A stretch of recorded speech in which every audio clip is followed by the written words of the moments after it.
инак мо намоиши навбетиамонро дар мавзӯи гиёҳҳои шифобахш ва хосиятҳои онҳо барои шумо пешкаш мекунем. мавзӯи имрӯзаи намоиши мо ин гиёҳҳои шифобахше ки барои баланд бардоштани масъулияти одам ва муқовимати одам нисбати бемориҳо истифода бурда мешаванд ва онҳо бахшида мешаванд.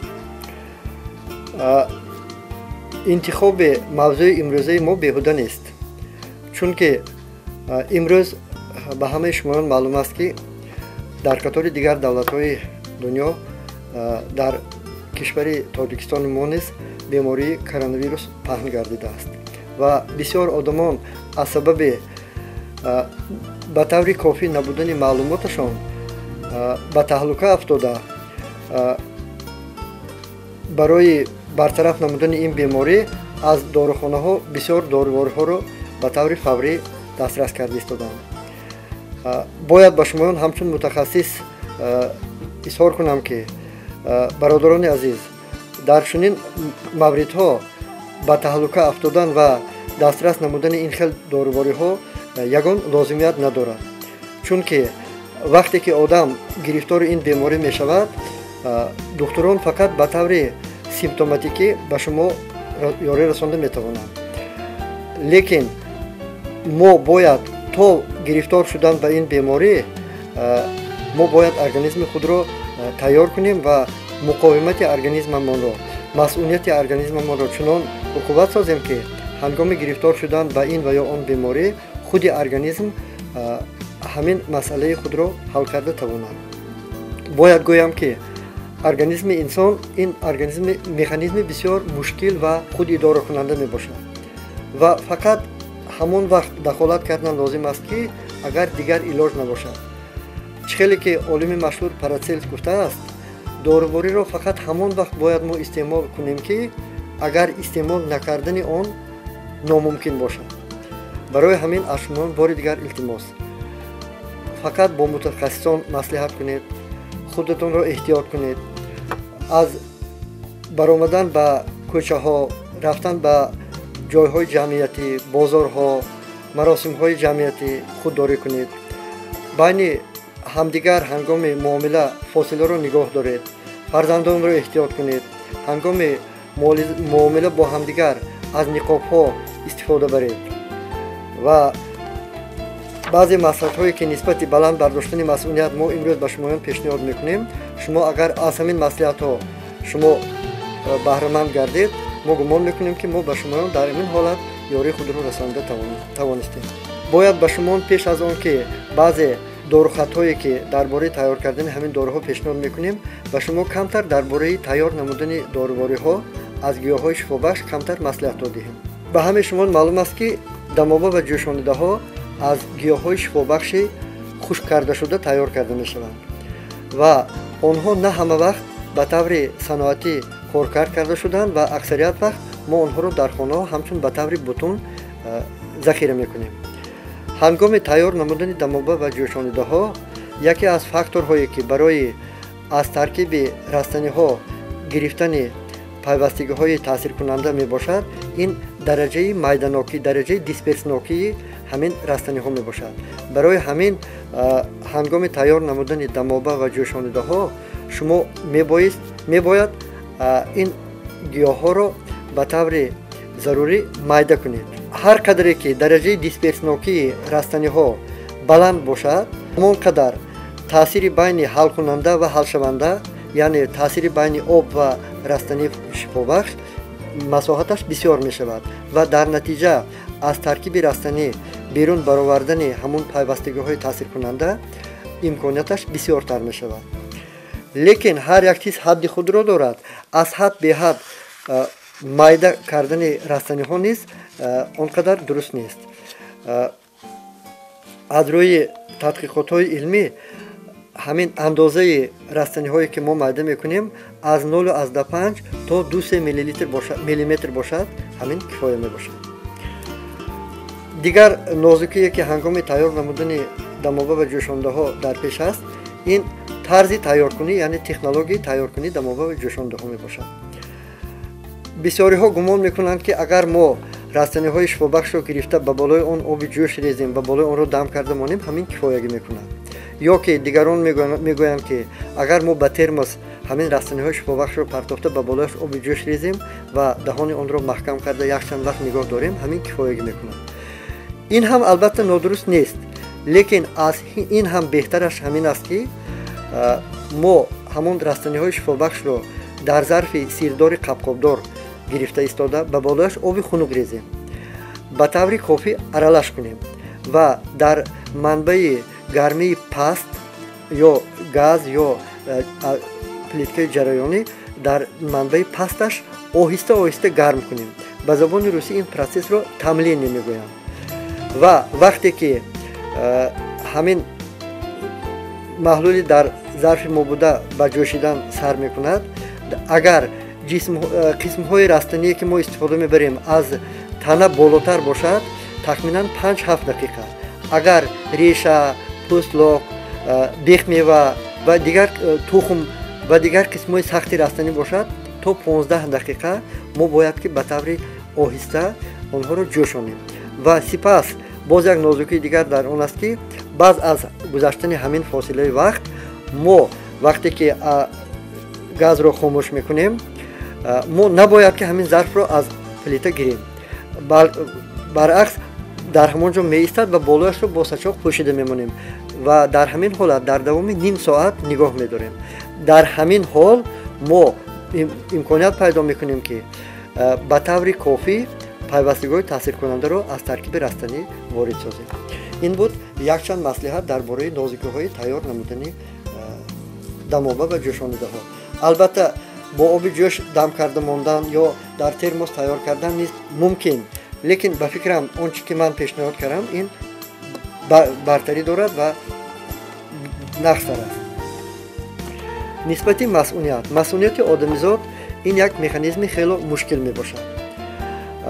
чӣ хеле ки дар сохтори давлатӣ оиди ҳолатҳои фавқулода органҳои дахлдор мавҷуданд, дар организми одамизод низ агар ба таври образӣ гӯем, масъунияти одамизод ин ана ҳамон дар ҳолатҳои фавқулода рафтор намудани баъзе механизмҳои ҳимоявии организм мебошад. одатан онҳоро иммуностимуляторҳо мегӯянд. иммуностимуляторҳо ба ду гурӯҳ ҷудо мешаванд. гурӯҳи аввалашон иммуномодуляторҳо, гурӯҳи дуюмашон иммуностимуляторҳо. ба гурӯҳи якум аз растаниҳои шифобахш мансубанд ин ширинбия, амела, касатник ва якчанд дигар растаниҳои дигар ки онҳо ба иқлими мо хос нестанд. бояд гӯем ки иммуномодуляторҳо фақат дар зери назорати духтури иммунолог бояд истеъмол карда шавад, чунки вай нозукиҳои худро дорад. гурӯҳи дигаре ки мо метавонем худи мо дар шароити хона аз он васеъ истифода барем, ин иммуностимуляторҳо мебошанд. ба ин гурӯҳи растаниҳо бисёр растаниҳое ки дар шароити мо ба таври кофӣ месабзанд мансуб мебошанд. аз ҷумла анҷир, барги дарахти бирёза, карами баҳрӣ, ниёзбӯ, чойкаҳак, қоқутӣ, меваи ҳуҷ, клюква, алафи газангиёҳ ё ки газна, чормағзи дарахти кедр, чормағзи юнонӣ, решаи зарреша ё ки радиола мансуб мебошанд. ба ғайр аз ин баъзе растаниҳое ба ин гурӯҳ мансубанд ки онҳо ба иқлими мо хос набуда, танҳо дар шарқи дур ва давлати чин вомехӯранд. инҳо решаи элеутерокок, решаи аралия манжурская, решаи одамгиёҳ ё ки ба забони русӣ женшен, ҳаминҳо мебошанд. лекин ҳамин растаниҳоро низ дар замони мо дар дӯконҳои дорufурӯшӣ ва дигар мутахассисоне ки бо ин растаниҳо машғуланд дастрас кардан мумкин аст. бояд гӯям ки масъунияти инсон як механизми идоракунандаи сегона мебошад, яъне се механизм барои ҳимояи организми мо иштирок мекунад. якумаш ин системаи асаб, дуюмаш системаи масъуният ва дигараш системаи ҳормонӣ, яъне ғадудҳои тарашҳояшон дарунӣ. ман ба шумо барои он ки дар шароити хонагии шумо аз ҳамин маслиҳатҳои мо истифода баред, як ду номгӯи дамобаҳоро ба шумоён пешниҳод мекунам. барои ин мо аз зардолу, меваи ҳуч ва малина истифода мебарем. ҳамаи ин маҳсулотҳои пешниҳод кардашударо бо миқдори 50 граммӣ гирифта истода, чӣ хеле ки ман пештар ба шумо тавсия дода будам, ҳамин тавр меҷӯшонем ва ҳамчун доруворӣ истеъмол мекунем. рецепти дигаре ки ман ба шумо пешниҳод мекунам низ дастрас мебошад. барои тайёр намудани дамобаи дигар мо аз рецепти зерин истифода мебарем. зардреша ёки радиола 15 грамм, меваи дӯлона 15 грамм, меваи ҳуч 15 грамм, меваи зардолу 10 грамм, гули озариюн календула 10 грамм, барги зуф 15 грамм, решаи ширинбия 20 грамм, алафи чирида ёки дар халқ ӯро забонсӯзонак мегӯянд 10 грамм гирифта истода, аз он дамоба тайёр мекунем ва пас аз тайёр намудани дамоба бо миқдори таъби худамон асал ва мумиё илова мекунем. барои гарм намудани дамобае ки мо аз яхдон истифода мебарем, мо бояд интиҳоб рафтор кунем.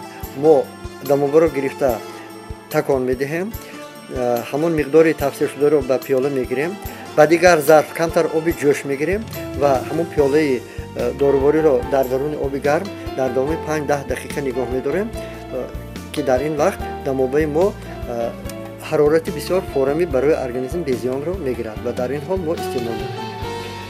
бояд гӯям ки барои баланд бардоштани масъулият дигар растаниҳое ки дар таркибашон барои организм мо чизи лозимӣ доранд, ин витаминҳо мебошад. бояд ҳаминро қайд кунам ки дар ақидаи бисёр одамон як ақидаи нодуруст аст ки витаминҳо ғизои нағз мебошанд. онҳо албатта ғизо ҳастанд, лекин ба маънои ғизоӣ не. вазифаи асосии витаминҳо дар организм ин вазифаи коферментӣ мебошад. ферментҳо ин моддаҳои фаъоли химиявӣ ҳастанд ки дар организм барои дар реаксияҳои биохимиявӣ иштирок мекунанд. вазифаи асосии витаминҳо ин ҳамчун кофермент барои тайёр шудани фермент масолиҳи хом мебошанд ва ҳангоми ба фермент мубаддал шудан ҳамон реаксияҳои химиявӣ биохимиявие ки мо дар организмамон мегузарад, онҳоро фаъол месозанд. бояд гӯям ки витаминҳо ба ғайр аз витаминҳои гурӯҳи D, дигар витаминҳо дар организми одам синтез намешаванд ва ҳамаи онҳо ба миқдори лозимӣ ба тарзи дар таркиби хӯрок истеъмол бояд кард. ҳангоми норасоии витаминҳо дар организм якумаш ин ки ҳамин механизм реаксияҳои биохимиявие ки бо иштироки онҳо мегузаранд ба таври суст мегузаранд, ё ки дар ҳангоми набудани витаминҳо ҳамин реаксияҳои биохимиявӣ боздошта мешаванд. дар натиҷа бисёр одамон ба бисёр бемориҳо гирифтор мешаванд. ҳангоми норасоии витаминҳо бемориҳои авитаминоз пайдо мешавад ва ақидае ҳаст ки гӯё ки ҳар қадар мо бисёр витаминро истеъмол кунем ҳамон қадар хуб аст. Не, ин ақидаи нодуруст мебошад. ҳама чиз бояд ки ба миқдори кофӣ бошад. дар забони лотинӣ ибораи квантум сатис ҳаст. ба забони тоҷикӣ агар мо тарҷума кунем, ба миқдори лозимӣ, ба миқдори кофӣ. барои ҳамин ҳама вақт ҳаракат кунед ки аз ҳамин чизҳое ки мо ба шумо пешниҳод намудем, аз растаниҳо, меваҳо, сабзавотҳое ки дар таркибашон витаминҳо доранд, ба таври кофӣ истеъмол кунед. бояд гӯям ки витаминҳо дар таркиби ҳамон мева сабзавотҳое ки ранги баланд доранд бисёртар мебошад. мо бояд ки барои таъмин намудани организми худамон аз витаминҳо аз сабзиҳои тару тоза, аз каланфур, аз меваи ҳуч, аз лаблабӯи сурх, аз помидор, аз бодринг ва дигар маҳсулотҳо ба се истифода барем. тамошобинони иzzатманд, ин буд маслиҳатҳои мо оиди растаниҳое ки дар таркибашон пайвастагиҳои баланд намудани масъулияти одамро доранд ва мо онро ба шумо пешниҳод намудем. ба шумоён тани сиҳат ва хотири ҷамъ орзу мекунам.